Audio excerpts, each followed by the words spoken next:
So I think I consider myself a very lucky person because I've had a very, very good upbringing. And, I've had siblings. We lived on the countryside in the Austrian Alps, small cow town.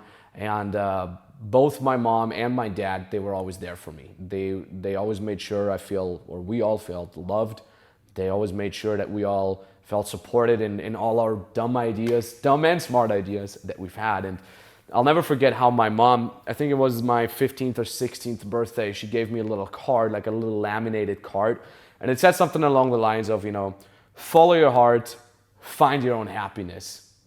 And as she gave that to me, she explained to me that, Max, you're starting to become a man now. And I want you to understand that no matter what you do in life, we'll always be there for you. And no matter what you choose to do, we'll always be there for you. And whether you'll be successful at that or not, whether you'll be rich or poor, we'll always be there for you. And it didn't mean that much to me when I was 16, I was a teenager. But in retrospective, it really, really, really meant the world to me. And I think that's like, it kind of stands for what my parents did to us. They just made sure we grow up in a nice environment that is supportive. And my parents got divorced.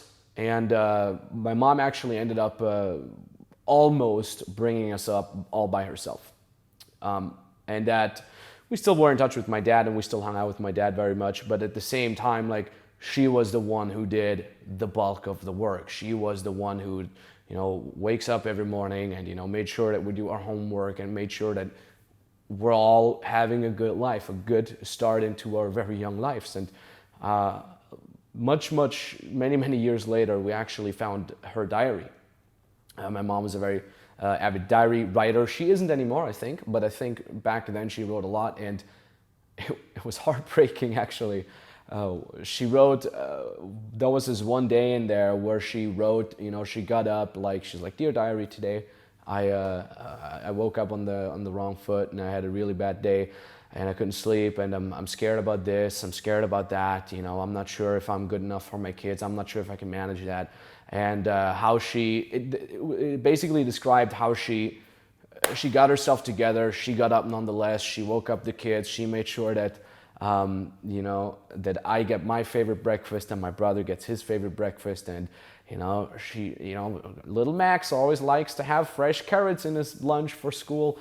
And it's just absolutely incredible to kind of see how much effort she put into that. And, for us children, we didn't see that. We didn't feel any of that. We didn't feel any of her fears or any of her shortcomings. We didn't realize how much she was literally sacrificing of her own life to make sure that we're having a good life. And, as a child or as a young adult, you don't realize these things, but slowly but steadily, as I grew up with time, I kind of understood that it's my responsibility to be there for her at some point, just as it was her responsibility to be there for us. And she's always been there for us. She continues to be there for me. And the most annoying thing for me on my personal journey was that I failed. For a very long time, I couldn't be there for her. I was too broke. I was too broke. I was too much trying to figure things out in life. And I'll never forget, I think it was Christmas 2013 or Christmas 2014. I tried to figure this business thing out. I was venturing out already. I was trying to do a coaching, and I was so broke. I couldn't afford anything for Christmas for my family. Now, it isn't a big deal. My family never cares what they get for Christmas. It's about getting together and, having dinner together and, catching up and stuff like that. But it felt horrible for me. All I could afford, I'll never forget that, was for each and every one of my family members, from my dad, my mom, and my two siblings, I gave each one a $3 massage ball. And, I wrapped them up and I'm like, "Here's your massage ball, and here's your massage ball. They're great. You can massage yourself with it."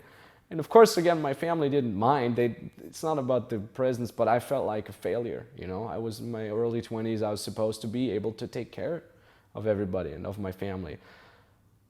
But I couldn't. And I don't know, it kind of felt like I wanted to be there for her and make her proud.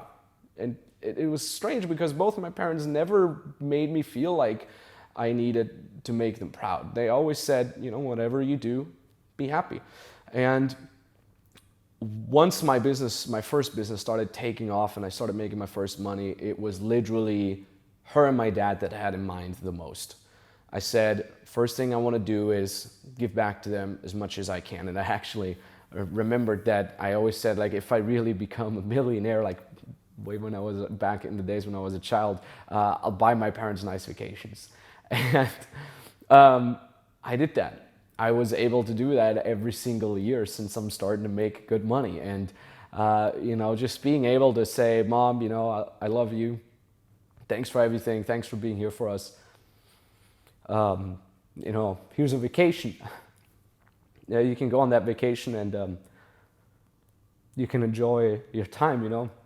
It's a very nice thing to do. And I think at the end of the day, there's a lot of lessons for life that I'm continuously learning from her.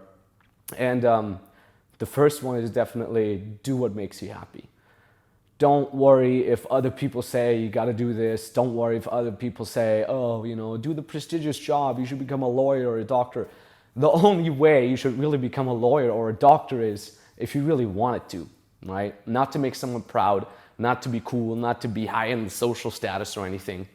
And thank God my parents always made me believe that. They said, you know, if you end up being poor, if you want to be poor, be poor. If you want to be rich, but take care of yourself. You know, make sure you're happy.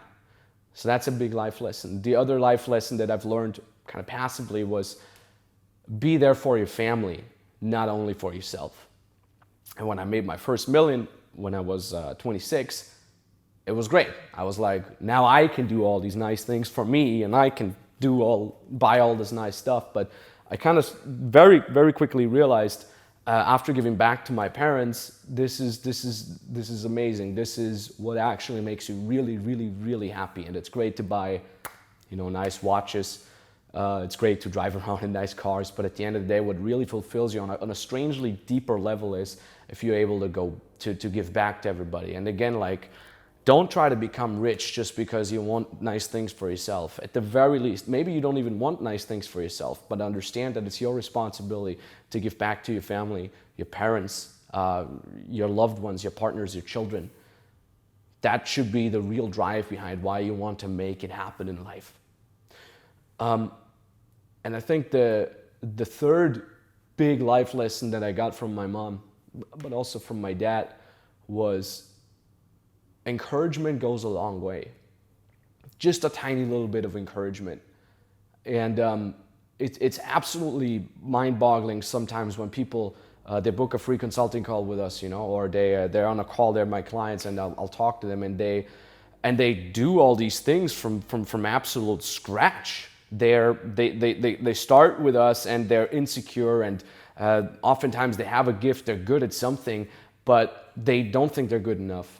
They don't think they can do it. They don't think that they could actually make money from that. And we just give them a little bit of encouragement. We just say, hey, you can do this. Absolutely. There's no reason to do that. And seeing them flourish and thrive and you know, week by week becoming more awake and more confident and starting to get their first results, it's so insane. And that is, I think, a big thing that I learned from my mom. This encouragement. Just, why wouldn't you be able to do that?